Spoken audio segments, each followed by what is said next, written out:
저희가 일반적으로 사용하는 서양력으로 2023년 그리고 유대력으로 5783년 그 1년 동안 매주 토라포션이라는 이름의 프로그램을 통해서 저희에게 귀한 말씀을 전해주셨고, 또 저희 브레드 TV에서 드려지는 금요 샤반 예배 때 한 달에 한 번씩 오셔서 또 말씀을 전해주셨던 분이 계시죠. 바로 한세사람 교회의 강대위 목사님이십니다. 강대위 목사님께서 첫 번째 책을 쓰셨는데요. 그 책 이름 역시 한세사람입니다. 하여튼 이 강대위 목사님은 한세사람이라는 단어에 본인의 인생과 또 철학과 신앙과 이 모든 데 큰 의미를 두고 계신 분 같습니다. 그래서 오늘은 강대위 목사님과 함께 한세사람에 관한 이야기, 그리고 이번에 나온 책 한세사람 책에 관한 이야기를 좀 자세하게 나눠보도록 하겠습니다. 목사님 어서 오십시오. 반갑습니다. 예, 감사합니다.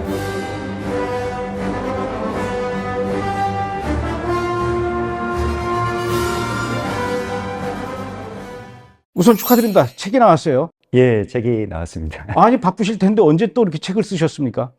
이 마음은 있었는데 계속 좀 하나님께서 이렇게 좀 푸시하시는 게 느껴져서 어떻게든 예, 새벽마다 일어나서 조금씩 써가지고 이렇게 했습니다. 근데 이게 목사님 책을 읽다 보니까 그 앞부분에 나의 이야기 해가지고 이제 그 목사님의 어린 시절부터 이렇게 쭉 이렇게 얘기를 풀어나가셨던데, 목사님의 이름이 원래는 강대위가 아니라 다른 이름이었는데 중간에 바뀌었다 이렇게 얘기를 이 책에서 쓰셨어요.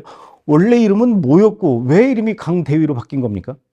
원래 제가 태어났을 때는 이제 부모님이 뭐 믿지 않으시는 상황이었고, 그래서 뭐 이렇게 좀 유명한 장명가에게 이제 이름을 받아가지고 강기석이라는 이름을 쓰면서 이제 청소년기까지, 그러니까 중학교 때까지 이제 그 이름을 썼었는데, 주님을 영접한 이후에 부모님이 아무래도 어머니께서 이렇게 저 태몽이 계속 기억이 나시더라고. 그래서 흰 옷을 입은 어떤 수염난 뭐 선지자 같은 분이 지붕 위에 올라가서 아이의 이름을 이렇게 붓글씨로 써가지고 대위라고 이렇게 썼는데, 그 좀 이름이 약간 군인 이름 같고, 군인 계급 중에서도 조금 애매한 계급이어가지고, 그래서 뭐 장군도 아니고, 예, 대령도 아니고, 그래서 그거 좀 이름으로 쓰기는 좀 적당하지 않겠다. 그래서 이렇게 그냥 뭐 꿈을 그냥 지나쳤는데, 나중에 이제 예수 믿고 난 이후에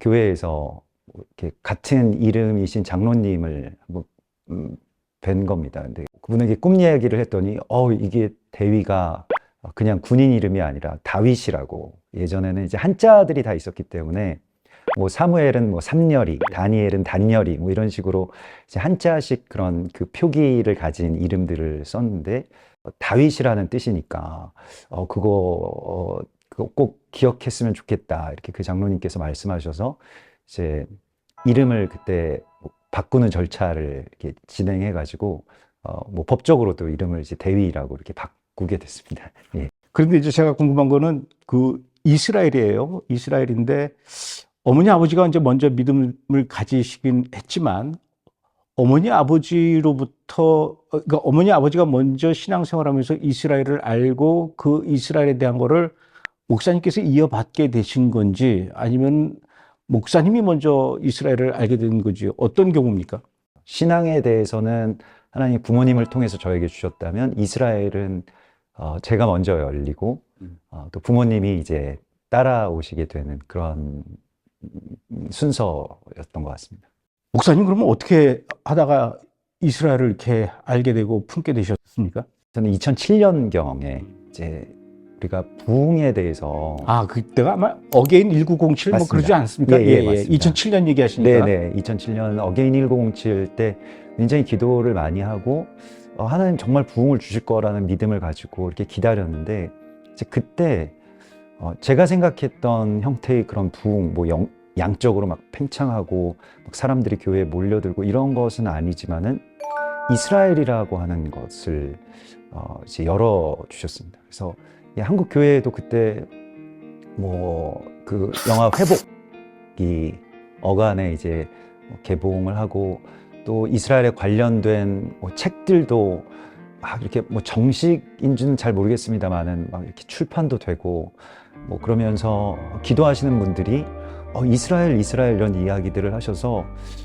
뭔가 좀 약간 좀 이상하고 위험해 보이는데 좀 그 소위 말하는 세대주의적인 종말론의 한 파트인가 보다 이 정도만 생각하고 마음을 닫아왔었는데, 근데 하나님께서 계속 어떤 사인을 주셔서 뭐 1111이라는 숫자를 계속 보여주셔서 그거 때문에 굉장히 좀 노이로제가 걸릴 정도로 계속 이 숫자 1111이 어떻게 자꾸 이렇게 연상이 되는 겁니까? 그냥 뭐 시계를 봐도 계속 1111, 11시 11분 차에 타도 번호가 1111이라고 하는 번호가 이렇게 흔치는 않은데 계속 그런 숫자가 반복적으로 계속 한동안 계속 보였었거든요. 그래서 우연으로 이렇게 계속 겹치는 일이겠거니 생각했는데 이게 계속 반복되고 또 지속이 되다 보니까 몇 달씩, 그래서 이거 뭔가 메시지가 있나 보다라고 해서 이제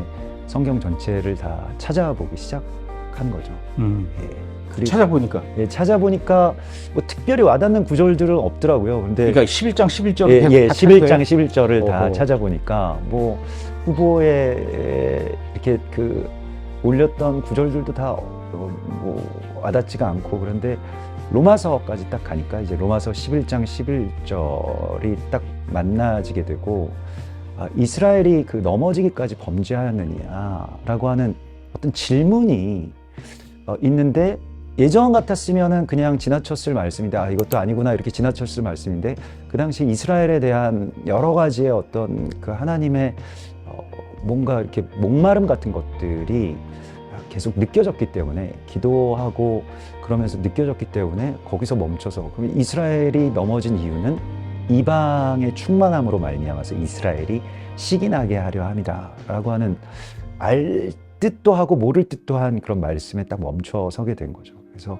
로마서 11장을 계속 정독하고, 또 그러던 차에 뭐 회복이라고 하는 영화도 만나게 되고, 그러면서 이거 이스라엘이 뭐 보통 이 메시지가 아니구나라고 해서 이제 그냥 무작정 이제 이스라엘을 가야 되겠다, 사역이 있더라도 이거는 일생일대의 또 다른 부르심이라고 생각이 되어서 이제 이스라엘로 그냥 무작정 이제 떠나게 되었었습니다.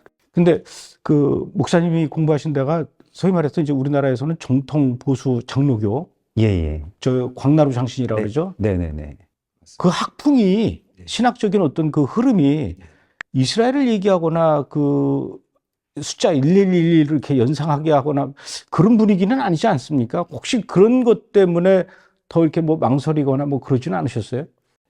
망설이기 정말 많이 망설였죠. 그래서 이거는 좀 어떤 종말론에서도 약간 접해보지 못했던 종말론이고, 뭐 신학이라고 하는 게 원래 태생적으로 이제 이단을 거르기 위해서 생긴 거기 때문에 일단은 좀 의심하고, 일단은 좀 회의적으로 이렇게 좀 위험하다라고 생각되는 거는 이제 그냥 좀 방어적으로 나아가기 마련인데, 성령께서 하시는 일을 사람의 어떤 그런 전통으로 제한하지 말아라.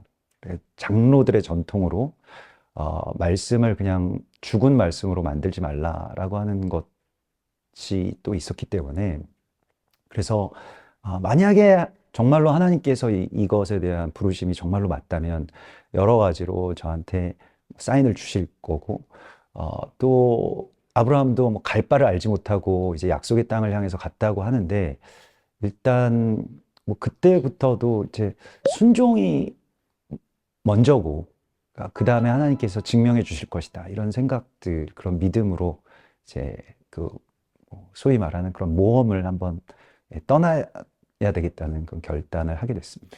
그래서 이제 우여곡절 끝에 이제 이스라엘을 가게 됐는데 어떻습니까? 이스라엘에 도착해 보니까.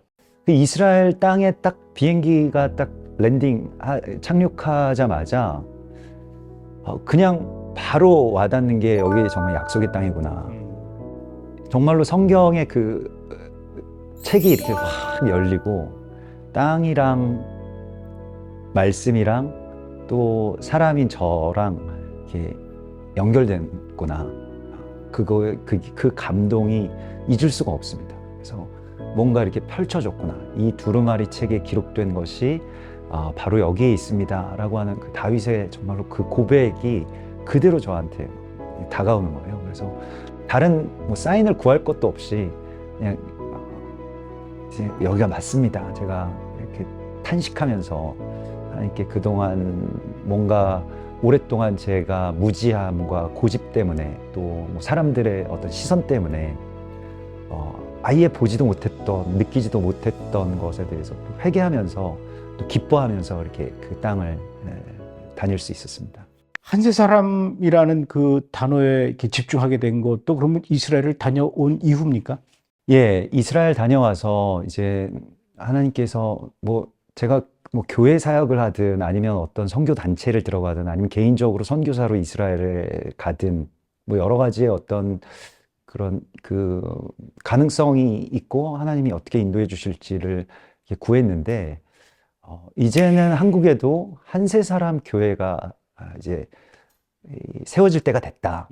이러한 그런 그 마음이 굉장히 강하게 왔고 교회를 섬기라고 하는, 교회를 세우라고 하는 마음을 많이 주셔서 이제 한세 사람이라는 그런 교회를 한국에 이제 세우는 게 또 세우는 데에 그것을 섬기는 게 저에게 사명이라고 하는 것을 알게 됐습니다. 그럼 이제 한세 사람 교회라는 그 이름이 그냥 대한민국에 있는 수많은 교회의 이름 중에 그냥 또 다른 교회 이름으로만 끝나는 게 아니라 한세 사람 교회라는 것이 일반적인 교회와 그 개념이 좀 다른 겁니까? 기본적으로 이제 그 에베소서 2장 14절 15절에 나오는 그 한세 사람을 지으신다라고 하는 것이 사실 우리가 초대교회 회복에 대해서 여러 가지의 이야기들을 하지만 그 중에 가장 우리가 간과하고 있었던 게 이제 이스라엘과 이방이 그리스도 예수 안에서 하나 되는 것. 이제 전에 원수되었던 자들이 이제 그리스도 예수 안에서 담이 허물어지고 한 세 사람을 이루는 것. 그러니까 몸의 연합을 이루는 것. 이러한 개념을 하나님께서 굉장히 그 아주 많이 또 강하게 성경 말씀을 통해서 우리에게 말씀해 주셨고 또 같은 그리스도 예수의 몸된 교회지만 그러나 한세 사람을 품는다라고 하는 것이 교회가 이제 앞으로 가져야 될 새로운 사명이고 새로운 바람이 될 것이라고 하는 것은 확실합니다. 외형적이야 뭐 큰 차이가 없겠지만 본질적으로 들어가서 기존의 교회와 뭐 다른 부분이 있으면 어떤 것들입니까? 이스라엘 품는다는 것이 가장 중요하고요. 사실은 그 첫 번째로는 뭐 소위 말하는 대체 신학이라고 하죠. 그래서 그냥 우리가 이스라엘이다라고 생각하고 그렇게 해석해 왔던 그 신학과 성경관에서 떠나서 하나님이 이스라엘을 회복하신다라고 하는, 실제의 이스라엘을 회복하신다라고 하는 것을 교회가 사명으로 품는 것이 굉장히 중요하고, 또 그렇게 되었을 때 교회가 이스라엘을 적대시한 아주 오랜 역사가 있지 않습니까? 가톨릭 시대부터 해서 교회가 변질되면서 이스라엘을 버리게 된 것, 이스라엘을 오히려 원수 삼았던 것. 그래서 뭐 십자군 원정이든 아니면 이후에도 루터의 두 얼굴에도 잘 나옵니다만은 이 개혁교회조차도 이스라엘을 계속 원수 맺게 된 것이 왜 그런가? 그리고 그것을 우리가 어떻게 하면 회복할 수 있을까? 이런 것들에 대해서 우리가 고민하고 또 애통해하고 또 그러면 어떻게 하면 우리가 이방인으로서, 이방교회로서 이스라엘과 다시 회복할 수 있습니까? 라고 하는 것에 대해서 계속해서 시도하고, 그게 이제 일반적인 교회의 사명과는 조금은 다르다고 생각이 됩니다. 목사님, 교회는 일반적인 교회에 보면 교회 건물 꼭대기에 십자가가 세워져 있고 또 예배당 안에 들어가도 중앙에 이렇게 십자가가 있는데, 일단 목사님 교회는 그게 없어요. 십자가가 없고 그 대신에 외벽에, 교회 외벽에 커다란 이 메노라가 이렇게 장식되어 있습니다. 왜 십자가를 굳이 안 세우고 안 걸고 왜 굳이 또 이렇게 메노라를 교회 외벽에다가 장식하셨습니까? 이게 그러니까 이 한세 사람을 이제 생각하고 품다 보니까 원수맺음이라고 하는 게 사실은 별거 아닌 그것 가지고 원수가 되더라고요. 근데 그게 일종의 사인을 잘못 읽는다고 할까요? 그러니까 상대방이 우리가 의도하는 것대로 읽지 않고 나는 웃었다고 생각하는데 상대방은 나를 지금 우습게 봐? 뭐 나를 비웃어? 뭐 이렇게 보는 것처럼 그런 어떤 사인 미스가 있는 것이 아닌가. 근데 특별히 십자가라고 하는 이 심볼이 그리스도 예수의 구원의 상징이고 우리가 버릴 수 없는 신앙이죠. 그것으로 말미암아서 우리가 구원받는 것이지만은 상대방의 입장에서 생각을 해봤습니다. 유대인들 입장에서 십자가는 어떻게 보일까? 근데 그건 굉장히 공포스럽게 보이고 살육의 상징이고 독일 나치의 어떤 문양이든 아니면 중세시대의 십자가든 다 자기들을 죽이러 오는 사람들이 다 십자가를 달고 있었다는 것입니다. 그렇기 때문에 그러면 우리가 이스라엘을 품고 유대인들이 정말로 마음 편하게 들어와서 같이 예배드리려면 어떻게 해야 되는가? 십자가는 우리의 삶에 품고 마음에 품고 또 우리의 믿음으로 이것을 붙들지만 그러나 심볼에 있어서는 사인에 있어서는 십자가를 굳이 안 달아도 되지 않을까? 이런 생각을 했습니다. 그래서 하나님께서 한 세 사람이라고 하는 걸 품게 해주셨는데 이거 십자가를 그럼 내리고 원래 저희가 일반 교회 예배당으로 쓰던 곳에 들어갔기 때문에 십자가 다 걸려 있었거든요. 근데 십자가를 다 띄고 메노라로 이렇게 붙입시다. 이렇게 해서 이제 성도분들과 같이 기도하면서 그것을 하게 됐죠. 근데 뭐 쉬운 일은 아니었습니다. 십자가를 떼고 거기다 메노라를 대체할 만큼의 의미가 있는 겁니까? 메노라를 이제 토라에서 이렇게 묵상을 하다 보면 또 요한계시록에도 나오지만 7 금초대 사이로 거니시는 예수님의 모습이 나오고 또 7 금초대는 7 교회니라 라고 해서 교회의 상징은 메노라가 아닌가. 뭐 유대인들은 뭐 그걸 뭐 교회라고는 생각을 안 하겠지만 회당들을 보면 이스라엘 갔을 때 회당들에 다 메노라가 붙어 있고 뭐 예루살렘 그 통곡의 벽 앞에도 메노라가 서 있고 뭐 이런 것들을 보면서 메노라가 빛을 밝히는 또 좀 토라를 읽을 수 있도록 이렇게 빛을 밝히는 그런 역할을 하는데 유대인들은 눈이 가려져 있지 않습니까? 근데 유대인들이 눈이 열리려면 그 빛이 필요한데 그것은 이방의 빛, 이방 교회가 그 역할을 해야 된다. 우리가 등불을 켜고 유대인들이 토라를 오래 읽었지만 그 토라에서 어두워서 보지 못했던 예슈아라고 하는 이름을 발견하기를 소망하면서 이게 우리 교회의 사명입니다 라고 하는 걸 이렇게 선언한 게 바로 그 메노라. 목사님의 설명을 들어보면 당연한 얘기 같은데 왜 그럼 그동안 이 개신교, 프로테스탄트, 뭐 천주교도 마찬가지고 메노라에 대해서는 별 의미를 두지 않는다든가 또는 과소평가한다든가 좀 그런 부분이 있어 왔죠? 예, 오랜 시간 동안 뭐 메노라도 그렇고 이스라엘이나 또 유대적인 것들의 어떤 심볼이나 이런 것들은 우리가 교회에서는 다 제거의 대상이었지 이거에 대해서 묵상하거나 또 그게 어떤 의미를 갖고 예수 그리스도를 나타내고 있는가 이런 것들은 열리지 않았던 것 같습니다. 잘 몰랐던 거죠. 예, 잘 몰랐는데 이제는 그런 것들을 보여주시고 열리는 시대가 되지 않았는가 이렇게 생각이 됩니다. 십자가하고 메노라하고 같이 이렇게 해놓으면 좀 안 되나요? 그 메시아닉 유대인들도 이제 메노라랑 뭐 십자가, 뭐 다윗의 별 이렇게 다 연결해서 그런 문양들도 만들고 하는데 저희는 이제 한 세 사람을 이루려면 상대방의 입장에서 보기에 편한 거, 느끼기에 편한 거. 그래서 언제든지 유대인들이 좀 와서 같이 우리가 함께 여기서 좀 안식을 누렸으면 좋겠다 이런 생각이 있었습니다. 그래서 좀 상대방이 보기에, 그러니까 우리가 보는 의미보다는 사실 유대인들이 보기에 좋은 게 뭐냐 이런 거 좀 생각했습니다. 지금 목사님께서 말씀하신 내용이 사실은 이 책에 다 들어가 있어요. 예. 자세하게 기록이 돼 있는데 그거 말고 또 그러면 그 목사님 교회에서는 예를 들어서 뭐 크리스마스 때 보통 일반적인 교회에서는 12월 25일이 되면은 뭐 성탄 예배도 드리고 예전에 우리 어렸을 때 새벽송도 돌고 막 그러지 않았습니까? 맞습니다. 예. 성탄 연극도 하고 뭐 부활주일 연극도 하고. 하여튼 뭐 예. 그날이 생일이었죠. 네네. 예. 그러면 한국사람 교회는 그 크리스마스 때 성탄 예배를 어떻습니까? 드립니까? 그 개척 첫 해부터 그게 굉장히 고민이 많고 또 그것도 질문이 굉장히 많이 쏟아졌는데 성경에 나와 있는 이 여호와의 절기와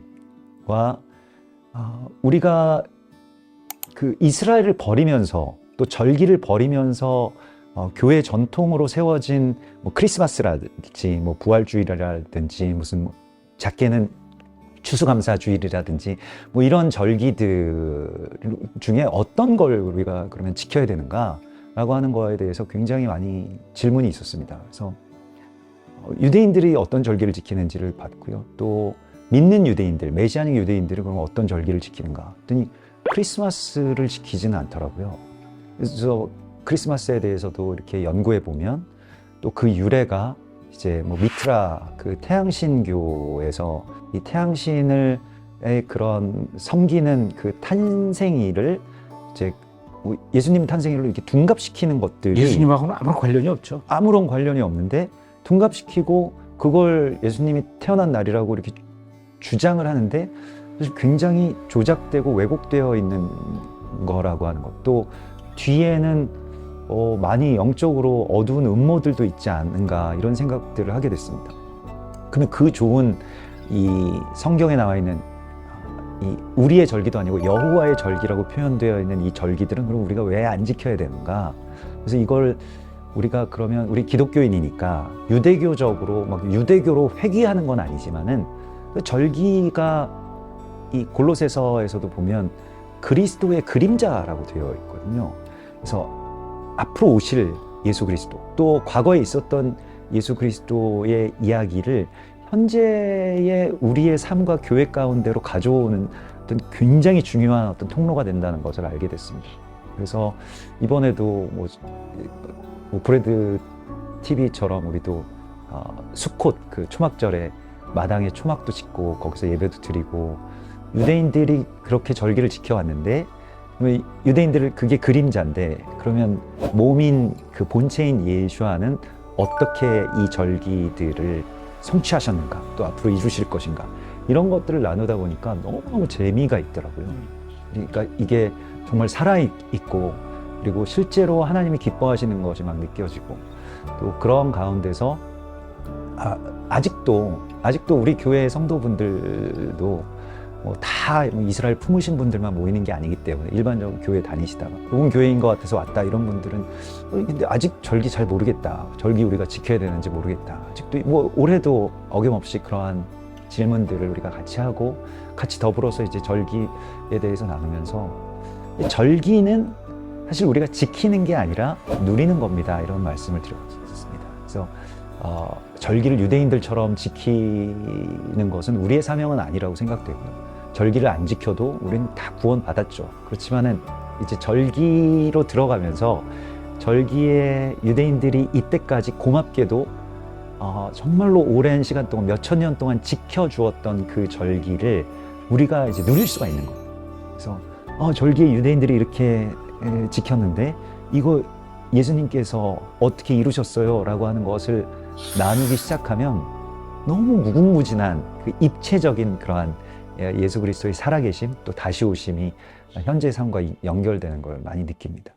어떤 분들은 유대인의 절기가 아니라 여호와의 절기인데 우리가 유월절 세대를 한다든가 또 이렇게 초막절에 초막을 세운다든가 이런 것들을 보면서 왜 유대인들이 하는 그 풍습을 따라 하려고 하느냐, 또 6월절 같은 걸 이렇게 얘기를 하면은 왜 이거를 그 구약 시대로 우리가 되돌아가려고 하느냐, 이런 식으로 지적을 많이들 한단 말이에요. 예, 이게 많이 제거되고 간소화되면서, 그러니까 6월절 세대로도 밤새 이렇게 같이 만찬하고 또 하나님의 말씀 나누고 또 오실 메시아를 기대하고 또 주의 보혈을 체험하고 이런 굉장히 길고 또 풍성한 식탁인데 이거를 뭐 작은 그 전병 하나 뭐 이렇게 조그만 한 모금도 되지 않는 그런 포도주로 이렇게 좀 축소시켜 놓은 것을 그냥 풍성하게 우리가 누릴 뿐이죠. 그러나 그러한 모든 것들 가운데 우리 뭐 이거 유대교로 돌아가는 거냐라고 하는 그런 충돌이 아직까지 있을 수가 있는데, 한 세 사람이라고 하는 거는 그걸 가지고 우리가 서로를 책망하지 않도록 하라. 골로새 1장에서도 너희가 이 절기를 지키는 거나 안식일을 지키는 거나 이런 것들을 가지고 사람들을 책망하지는 말라고 말씀을 하시거든요. 다만 우리가 그냥 그걸 누릴 뿐이죠. 근데 그러나 정작 책망해야 될 것은 그것을 왜곡시키거나 축소시킨 것. 그러니까 크리스마스나 부활주일에 성찬식을 많이 이렇게 뭐 집례하고 그 도우면서 요번에 몇 분 안에 끝나야 돼. 막 이거 안 그러면 안 돼. 이런 것들 너무 그렇게 막 축소되고 막 빨리 끝내버리려고 하는 그 안에 굉장히 크고 풍성한 이야기들이 담겨져 있는데 이거를 우리가 누리지 않을 이유가 있느냐. 그래서 이거는 서로 충돌하는 것이 아니고 또 교리에 어긋나는 것이 아니고 이게 신약적으로 또 그리스도 예수께서 어떻게 이루신지를 살피고 누리는 것은 이방 교회의 특권이라고 생각합니다. 그래서 우리가 그걸 누려야죠. 언젠가 제가 인터넷을 보니까 어떤 신학교 교수님께서 쓰신 글을 제가 읽었는데 이스라엘의 회복을 주장을 하거나 이분이 잘 몰라서 그렇게 표현하신 것 같아요. 메시아닉 운동을 하는 한국 사람들은 문제가 많다, 신학적으로. 그 대표적인 이유 중에 하나가 예수님을 예수님이라고 부르지 않고 예수아로 부른다. 이게 이단이 아니고 뭐냐라고 이렇게 글을 쭉 길게 써놨더라고요. 아, 이분이 몰라도 너무 모르는구나. 그러고 저는 그냥 넘어갔는데. 항상 그런 글들 보면 주의해야 될 단체, 브레드 TV, 김종철 형이 꼭 나오시던데. 예, 그런데 근데 그 부분에 대해서도 목사님께서 이 책에다 쓰셨어요. 아버님이 똑같이 질문하셨다고요? 네, 뭐 지금도 저도 이제 많이들 말씀들을 하시죠. 안 그래도 이상해 보이는데 더 이상하게 들린다. 특히 예슈아라고 하는 그 발음 자체에 대해서도 이게 보면 근원적으로는 이제 예슈아라고 하는 발음이 본래 발음이 맞죠. 근데 이제 그걸 뭐 영어로 번역하고 또 예전에 한자로 쓰기 위해서 또 야소라고 이렇게 쓰기도 하고 한국에서는요. 우리의 편의대로 오랫동안 이렇게 고정되어 왔으면 그게 정말 진짜냐 이런 것들인데 제가 항상 이제 기준을 두는 거는 이제 유대인들입니다. 그러니까 유대인들은 예수님을 뭐라고 부르느냐? 예수님의 본명이 예슈아이시니까 예슈아라고 부르는데 이름이 우리도 보면 한 글자라도 또 한 획이라도 달라지면 되게 이질적으로 느껴지지 않습니까? 근데 관계에 있어서는 상대방의 그 본래의 이름을 불러드리는 것이 존중이라고 생각이 됩니다. 시진핑이라고 하는 중국어 발음으로 부르지 않고 뭐 보통 중국의 뭐 어떤 그런 총통이나 뭐 그런 지도자들을 뭐 모태똥이나 무슨 뭐 등소평이나 이렇게 부르지 않았어요. 모태똥이 원래 이름이 마오쩌둥이죠. 예, 등소평은 뭐 덩샤오핑. 덩샤오핑. 이제 그런 것들이 나중에 원수 맺었을 때는 뭐 주계 장막이다 해서 원수 맺었을 때에는 우리 식대로만 부르면 그만이었습니다. 우리만 부르면 되는 거예요. 근데 관계가 생기고 난 다음에는 상대방이 그 이름을 우리가 부르면 그 이름을 들을 수 있어야 되지 않습니까? 그래서 같이 통용되는 이름으로 우리가 불러드리기 시작한 거죠. 그래서 시진핑을 습진평이라고 부르지 않고 시진핑 이렇게 부르지 않습니까? 그것과 마찬가지로 예수님이라고 불렀던 것은 우리의 어떤 전통이지만 유대인들에게 있어서는 예슈아라고 부르는 것이 더 와닿기가 쉬울 거고 또 예수님과의 그 관계에 있어서도 본명을 그래도 어떻게든 그 언어 발음으로 불러드리는 게 훨씬 더 예수님께서도 기뻐하시지 않을까. 근데 이제 여기에 대해서 이런 설명이 없으면 뭐야 여기는 다른 분을 섬기나 이렇게 되기 때문에 좀 뭐 외부에 나가서 무슨 뭐 어디에 뭐 장례식을 인도한다거나 아니면 뭐 믿지 않는 분들한테 전한다거나 할 때는 그냥 예수님이라고 하는 말을 저도 씁니다. 그분들한테 맞춰서. 그렇지만은 우리 안에서는 어떻게든 좀 익숙해지기 위해서 예수아라고 하는 말을 많이 쓰죠. 예전에는 필리핀을 비울빈이라고 했어요. 예, 비올빈. 예, 맞습니다. LA를 나성이라고 네, 했고 나성이라고 뭐 그렇게 네. 했던 시절이 있었는데 요즘은 나성이라고 그러면 못 알아듣죠. 오히려 원래 로스앤젤레스의 이름을 되찾아 주는 거, 그 다음에 이제 마오쩌둥이라는 그 원래의 발음을 되찾아 주는 거, 이게 이제 일반 세상에서도 이렇게 하는데 예수님의 이름을 예슈아의 본명을 찾고 그걸 부르는 거를 오히려 그걸 더 이상하게 보니까 예전에 어떤 분이 그 진짜 산에 가서 도토리를 주워가지고 도토리 묵을 이렇게 만들어서 팔았더니 새댁이 와서 그걸 먹어보고 당신 왜 이렇게 이 가짜 도토리 묵을 만들어서 파냐고 항의한 적이 있었다라는 거예요. 그 얘기는 뭐냐면은 그동안 이 새댁은 가짜 도토리 묵만 먹어서 거기에 그게 정답인 줄 알았던 거죠. 그러다가 진짜를 먹으니까 오히려 이게 이상했던 거예요. 이게 예수와의 이름을 안 들어본 사람들 입장에서는 굉장히 어색하고 생소할 수는 있겠지만 이게 점점 본질을 찾아가는데 이렇게 이름을 찾아줘야 되는 게 아닌가 그런 생각이 드네요. 예, 맞습니다. 이게 그러니까 아주 단적인 예지만은 왜곡된 채로 오랫동안 2000년 동안 우리가 왜곡된 채로 길들여져 왔기 때문에 그런 것들이 너무너무 많이 있습니다. 절기라든지 예수아라는 이름이라든지 이런 여러 가지 것들, 뭐 성경 전체 신학에 있어서도 이게 이스라엘 없이 또 원래의 어떤 그런 것들을 교회가 빼앗긴 이후부터 굉장히 왜곡된 것들이 길들여져 왔고 그게 이제 오히려 정상이라고 생각되는 이 성경적이지 않은 것들이 다 오히려 정통적인 것들로 둔갑한 시대가 되었기 때문에 다시 우리가 말씀으로 돌아가서 본질적인 게 뭔가 이런 것들을 다시 살피는 게 이 한 세 사람의 사명을 맡은 교회와 성도들의 또 새로운 미션이라고 생각이 됩니다. 근데 이제 말은 그렇게 하시지만 그 기존 교인들은 이미 그런 것들을 다 깨닫고 알고 해서 예수아라고 해도 다 알아듣고 우리가 이번에 그 초막을 지읍시다라고 하면 또 알아듣고 그리고 초막 안에서 뭘 할까요? 라고 더 나아갈 수가 있는데 이런 과정 속에서 자꾸 이제 새로운 성도들이 유입이 되면 또 설명해 줘야 되니까 목사님 입장에서는 이 난이도 맞추는 게 굉장히 쉽지 않을 것 같으네요. 예, 쉽지 않습니다. 한참 지났어도 근데 나는 이거 잘 모르겠다. 이스라엘 이거 왜 자꾸 이스라엘 타령하시는지 모르겠다. 그래서 다시 처음으로 돌아가고 하는데 이것도 역시 많은 기다림이 필요한 것 같고요. 하지만 항상 제가 그럴 때마다 이제 말씀을 드리죠. 그 댁에 계신 그 큰아들 한번 생각해 보시라고.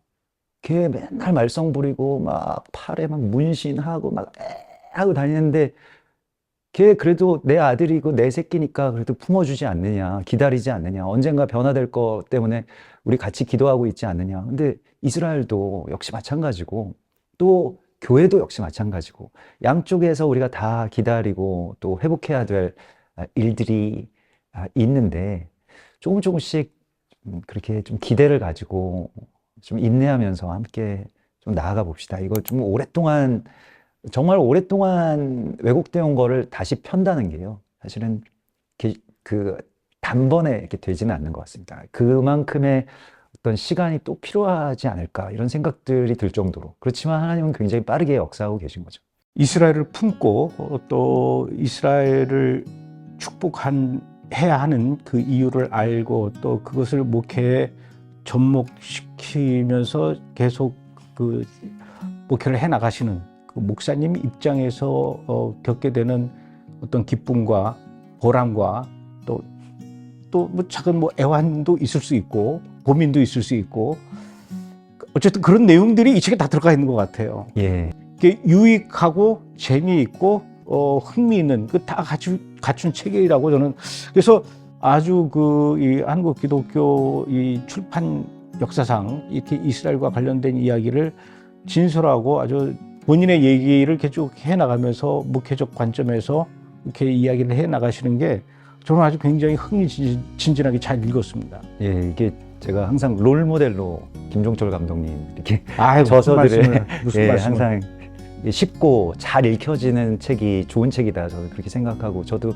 이제 생각할 때 그 아들들이 중학생 아들들이 읽을 수 있을 만한 책을 좀 쓰고 싶은 마음이 있어서 그래서 막 설명조가 아니고 또 어려운 신학적인 내용보다는 좀 재밌는 이야기들을 읽는데 거기에 뭔가 메시지가 조금씩 들어가 있으면 좋겠다 이런 생각을 했었습니다.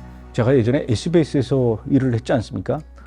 그 SBS에서 방송 프로그램을 만들 때 시청자의 수준을 어느 수준으로 보고 이걸 프로그램을 만들어야 되느냐라고 생각을 할 때 우리는 보통 중3을 일반적인 시청자 수준이다라고 이렇게 보고 하거든요. 그러니까 너무 어려워도 안 되고 너무 쉽고도 안 되고 그래서 중3 정도가 읽고도 충분히 이해할 수 있으면은 훌륭한 책이다. 이렇게 저는 이렇게 음식을 먹을 때 입 안에서 맛을 느낄 수 있는 그런 요즘 요리 프로그램이 굉장히 텔레비에 많이 나오지 않습니까? 맛있는 책입니다. 아, 감사합니다. 저는 한마디로 그렇게 말씀드리고 싶어요. 맛있고 영양가 있는 책이다 이렇게 생각합니다. 한 세 사람 책 굉장히 저는 그 제목도 마음에 들고 디자인도 이뻐요. 내용은 뭐 더 말할 것도 없고 여러분들께서 이 한 세 사람 책을 좀 구입해서 읽어 보시면은 여러분들이 그 이스라엘을 왜 사랑해야 되고 어떻게 사랑해야 되고 다른 사람들한테 어떻게 또 설명을 하면 좋을지 아주 그 좋은 모델이 될 수 있는 교과서 같은 그런 책이라고 좀 생각을 해서 여러분들에게 추천을 드리겠습니다. 여러분들이 읽으셔도 좋고요. 여러분 주변 사람들, 가족이나 아니면은 교회 지인들이나 이런 분들에게 선물을 해 주셔도 좋을 것 같습니다. 목사님의 경우는 교회에서 한 100권씩 사가지고 새로운 교인들에게 우리 교회는 이런 교회입니다 라고 설명할 때 이런 신앙을 지향하고 있습니다 라고 설명할 때 굉장히 도움이 되지 않을까 이렇게 생각이 됩니다. 100권씩 사가면 참 좋을 것 같아요. 아멘. 아멘. 네. 저희 브레드 TV에서 이렇게 판매하고 있습니다. 그 브레드스토어닷컴에 들어오시면 이 책을 여러분들이 쉽게 구할 수 있으니까 많이 구입들 해 주셨으면 좋겠습니다. 그래야 또 목사님께서 신이 나서 한 세 사람 2를 또 쓰실 수 있을지도 모를 것 같습니다. 오늘 이렇게 귀한 시간 내주시고 한 세 사람에 대해서 자세하게 설명해 주셔서 고맙습니다. 감사합니다. 감사합니다.